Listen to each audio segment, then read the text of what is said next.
Hello students, welcome to our online video lecture.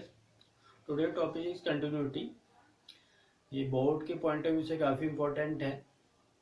जब भी आप कंटिन्यूटी की बात करते हैं तो कंटिन्यूटी का डायरेक्ट रिलेशन फंक्शन के साथ होता है। जब हम बोल रहे हैं कि ये कंटिन्यूस है या नहीं है, तो उसका मीन्स ये है कि हम फंक्शन की कंटिन्यूटी की बात कर रहे हैं। अगर हम जनरल वे में बोलें कि कंटिन्यूटी क्या है, तो एक सिंपल सा मेथड तो पहले इसका यही है कि जिस किसी फंक्शन के कर्व को ड्रॉ करने में आप अगर पेंसिल का यूज़ कर रहे हैं, पेन का यूज़ कर रहे हैं या फिर चौक का यूज़ कर रहे हैं, अगर आप उसको बिना उठाए उस फंक्शन का ग्राफ ड्रॉ कर सकते हैं, तो इसका मतलब फंक्शन क्या है, आपका कंटिन्यूस है। कहीं पर भी कोई ब्रेक अगर नहीं दिख रहा है आपको उस ग्राफ को ड्रॉ करने के बाद, तो हम बोलते हैं कि फंक्शन कंटिन्यूस है। एक ग्राफ में अगर यहाँ पे ड्रॉ करूँ, फंक्शन है, ये देखिए, ये y कुछ टू एफ मैंने लिखा हुआ है यहाँ पे। तो जब मैंने इसका ग्राफ ड्रॉ किया है, इसका डोमेन भी हम फिक्स कर देते हैं x equal to a to x equal to B.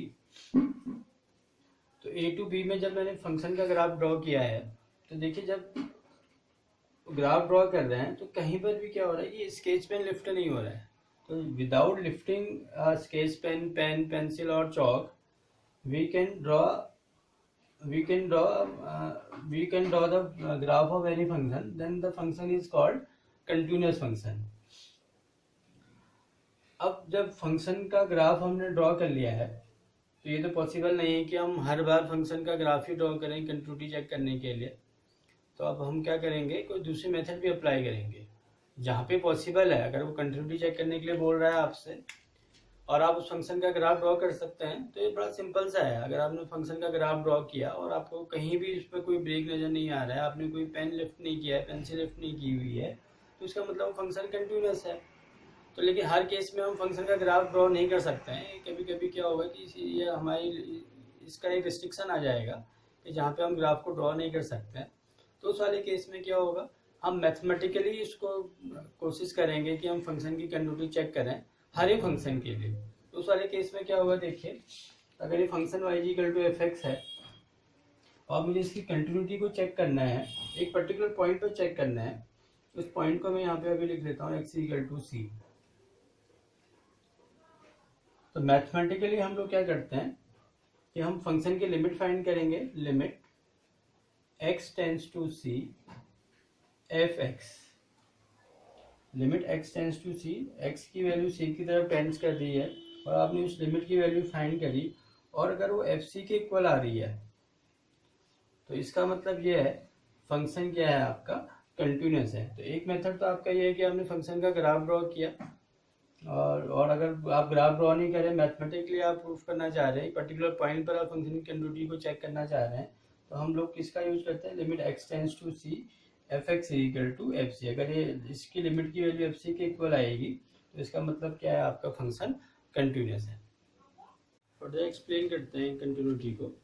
अभी जो मैंने कंडीशन बताई थी आपको, limit x tends to c f x equal to f c, then the function is called continuous function. तो आप देखिए, यहाँ पे जब limit x tends to c हम लिख रहे हैं, तो इसका मीनिंग क्या है, फिर से एक हम कर्व को ड्रॉ करते हैं। y equal to f x की कर्व आपने ड्रॉ किया है, पॉइंट आपका x इक्वल टू सी है।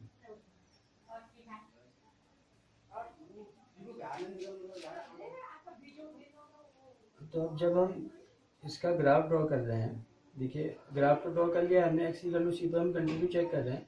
लिमिट x टेंड्स टू सी का मतलब क्या है, तो जब हमने लिमिट चैप्टर 11 में पढ़ा था, तो लिमिट एग्जिस्ट कब करती थी, जब उसके लेफ्ट हैंड लिमिट और राइट हैंड लिमिट की वैल्यू सेम होती है। तो इसका मीनिंग ये है कि जब हम इस c के लेफ्ट में जाएंगे, जिसको मैं c माइनस एच लिख रहा हूँ, और जब राइट में जाएंगे c प्लस एच में इसको लिख रहा हूँ, तो दोनों केस में जब हमने c माइनस एच लिखा है, तो c माइनस एच का मतलब यह है कि ये जो फंक्शन की वैल्यू है एफ सी की तरफ अप्रोच करनी चाहिए। यहाँ पे एफ एक्स लिखा है, इसको एफ सी लिखता है।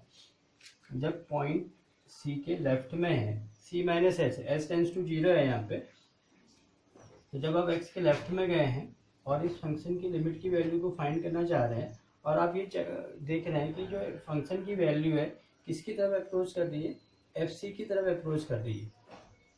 जब आप लेफ्ट में गए तब भी ऐसा ही हो रहा है, और जब आप राइट में हैं सी प्लस है, इस वाले केस में भी यही है दोनों केस में अगर लिमिट की वैल्यू एफ सी की तरफ अप्रोच करेगी तो इसका मतलब हो गया कि इस लिमिट की वैल्यू एफ सी के इक्वल आ गई, और एफ सी हमने यहाँ पे लिखा ही है। तो लिमिट एल एच एल की वैल्यू आर एच एल की इक्वल होनी चाहिए, और L H L equal to R H L किसके इक्वल होना चाहिए, एफ सी के इक्वल होना चाहिए। तो अगर ये कंडीशन आपके पास आपको मिल गई है तब हम फंक्शन को बोलते हैं, फंक्शन क्या है आपका, कंटिन्यूस फंक्शन है।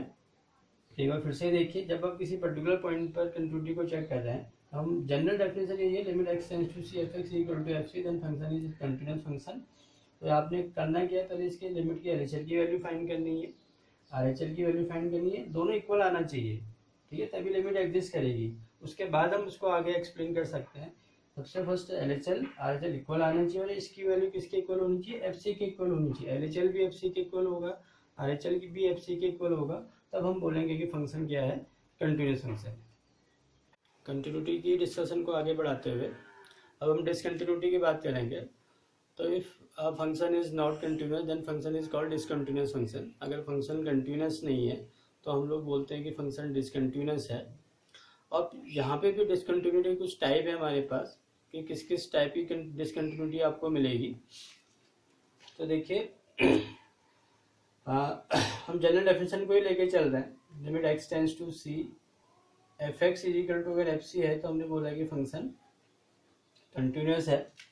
तब जब हम डिसकंटिन्यूटी की बात करते हैं, देखिए तो इसमें जो मेन पार्ट है इसमें, तो ये जो limit x tends to c f x लिख रहे हैं, ये सबसे इम्पोर्टेंट है। तो सबसे पहले जो डिसकंटिन्यूटी है उसको हम लोग बोलते हैं रिमूवेबल डिसकंटिन्यूटी। अब इसका पता कैसे चलेगा कि रिमूवेबल डिसकंटिन्यूटी हमको मिल रही है। तो आप क्या करेंगे, देखिए इसमें जब आप limit x tends to c f x की वैल्यू निकालेंगे, तो अभी मैंने आपको बोला था कि इसमें आपने एल एच एल और आर एच एल की वैल्यू निकालनी है। तो L H L equal to R H L होगा, but this is not equal to f c. जब आप कंटिन्यूटी को चेक करेंगे तो आपने एल एच एल की वैल्यू निकाली, कोई फिक्स वैल्यू आ गई, सपोज कीजिए कि एम वैल्यू आ गई, फिर आपने आर एच एल फाइंड किया, वो भी एम आ गया, तो L H L equal to R H L है। लेकिन एफ सी की जो वैल्यू आ रही है वो एन के इक्वल है। L H L R H L तो एम के इक्वल आ रहा है, और लेकिन यहाँ पे एफ सी की वैल्यू क्या है, एन के इक्वल आ रही है। तो अगर हम इसको ऐसे लिखें, limit x tends to c f x does not equal to f c, अगर ये एफ सी के इक्वल नहीं है तो हम लोग बोलते हैं कि जो फंक्शन क्या है, डिसकंटिन्यूस है। और इस टाइप के डिसकंटिन्यूटी को हम लोग क्या बोलेंगे, रिमूवेबल डिसकंटिन्यूटी। इस वाले केस में फिर क्या होगा, हमको फंक्शन को रीडिफाइन करना पड़ेगा, और जब हम एफ सी की वैल्यू को हम एन पर डिफाइन कर देंगे अभी मैंने आपको बोला था कि L H L R H L दोनों एम आ रहे हैं, लेकिन एफ सी आपका एन आ रहा है। तो आप क्या करेंगे, आपको फंक्शन को रीडिफाइन करना पड़ेगा। अगर आप एफ सी की वैल्यू को एन पर डिफाइन कर देंगे तो L H L R H L और एफ सी दोनों तीन के दिन इक्वल हो जाएंगे, तो फंक्शन क्या हो जाएगा, कंटिन्यूस हो जाएगा। तो रिमूवेबल डिसकंटिन्यूटी एक बार फिर से मैं आपको बता रहा हूँ, आपने क्या करना है, एल एच एल निकालना है, आर एच एल निकालना है, दोनों की वैल्यू सेम आएगी, लेकिन ये जो वैल्यू होगी एफ सी के इक्वल नहीं होगी। तो हम लोग बोलते हैं कि ये कंटिन्यूटी डिसकंटिन्यूटी किस टाइप की है, रिमूवेबल डिसकंटिन्यूटी है। रिमूवेबल डिसकंटिन्यूटी के बाद तो डिसकंटिन्यूटी है डिसकंटिन्यूटी ऑफ फर्स्ट काइंड। तो यहाँ पे क्या होगा कि आपका एल एच एल और आर एच एल की वैल्यू आप निकालेंगे, एल एच एल आपने निकाला, आर एच एल निकाला, तो दोनों की वैल्यू क्या करेगी, एग्जिस्ट करेंगी, फाइनाइट होंगी, ठीक है, अनडिफाइंड नहीं होगी, इनफाइनाइट नहीं होगी। तो एल एच एल और आर एच एल दोनों एग्जिस्ट करेंगी और फाइनाइट होंगी, but L H L is not equal to R H L. अगर ये कंडीशन आपके पास आएगी तो हम लोग बोलेंगे जो डिसकंटिन्यूटी है, डिसकंटिन्यूटी ऑफ फर्स्ट काइंड होगा। यानी कि उस वाले केस में अगर L H L R H L के इक्वल नहीं है तो हम ये भी बोल सकते हैं कि लिमिट डज नॉट एक्सिस्ट। अगर लिमिट डज नॉट एग्जिस्ट आ रहा है तो वो डिसकंटिन्यूटी किस टाइप की हो जाएगी, डिसकंटिन्यूटी ऑफ फर्स्ट काइंड। इसके बाद की जो डिसकंटिन्यूटी है, डिसकंटिन्यूटी ऑफ सेकंड काइंड। फिर से एल एच एल और आर एच एल आप निकालेंगे, if at least one of L H L और आर एच एल, क्या होगा कि if at least one of L H L और आर एच एल का मतलब है कि कम से कम एल एच एल या आर एच एल, या फिर दो के दो भी हो सकता है।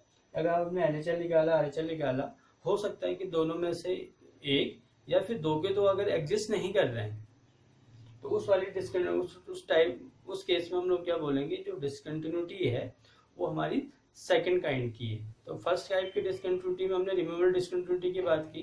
जहाँ पे LHL RHL दोनों इक्वल आ रहे थे लेकिन वो FC के इक्वल नहीं थे, रिमूवेबल डिसकंटिन्यूटी। सेकंड टाइप की first time discontinuity of first kind में क्या था, LHL और RHL दोनों एग्जिस्ट कर रहे थे, फाइनाइट थे, लेकिन LHL is not equal to RHL, यानी कि लिमिट ही एग्जिस्ट नहीं कर रही थी, तो उस टाइप की डिसकंटिन्यूटी को हम बोलते हैं discontinuity of second kind. Third में क्या है आपके डिसकंटिन्यूटी ऑफ सेकंड काइंड में, if at least one of LHL और RHL और both are does not exist. अगर वो दोनों में से क्या होगा कि LHL और RHL में से दोनों या फिर एक भी अगर एग्जिस्ट नहीं कर रहा है, तो उस केस में हम लोग बोलते हैं कि जो डिसकंटिन्यूटी है वो क्या है, सेकंड काइंड की है। देखिए आप कंटिन्यूटी और डिसकंटिन्यूटी के बाद हम कुछ थ्योरम्स को यहाँ पे देख लेते हैं जो हम प्रॉपर्टीज़ के फॉर्म में यहाँ पे यूज़ करेंगे। इसका प्रूफ नहीं है आपके उस NCERT में या क्लास 12th में आप इसका प्रूफ नहीं करते हैं, तो क्वेश्चन को सॉल्व करने में हम इन थ्योरम का, इन प्रॉपर्टी का यूज़ कर सकते हैं। तो देखिए क्या प्रॉपर्टी है, एक फंक्शन आपके पास f है, काफ़ी इंपॉर्टेंट प्रॉपर्टी है। एक फंक्शन आपके पास f है, एक फंक्शन आपके पास g है, दोनों फंक्शन क्या है, both are continuous at x equal to a। f भी आपका a पर कंटिन्यूस है, g भी आपका a पर कंटिन्यूस है। तो अगर ये कंडीशन आपके पास दी हुई है तो प्रॉपर्टी आपकी ये बोलती है कि थ्योरम आपका ये बोलता है कि जो अब जब आप f प्लस माइनस g करेंगे, यानी कि आपने दोनों फंक्शन को ऐड कर लिया या फिर सब्ट्रैक्ट कर लिया, ये फंक्शन sin x है, cos x फंक्शन है, तो sin x plus cos x या फिर sin x minus cos x, एक एग्जांपल मैंने आपको बताया। तो जो f plus minus g function आएगा वो भी क्या होगा, आपका कंटिन्यूस फंक्शन होगा at x equal to a। तो ये तो आपका फर्स्ट थ्योरम हो गया, इसमें मैंने कंबाइन किया है, f प्लस g भी मैंने यहाँ पे बोला है और f माइनस g की बात भी मैं कर रहा हूँ। सेकेंड प्रॉपर्टी, कंडीशन सेम ही है, f और g दोनों कंटिन्यूस फंक्शन है, तो जब आप f इंटू जी करेंगे, दोनों को आपने मल्टीप्लाई कर दिया, तो ये जो फंक्शन आपको मिलेगा वो भी आपका कंटिन्यूस होगा at x equal to a। Third property f by g, ये भी आपका कंटिन्यूस फंक्शन होगा at x equal to a।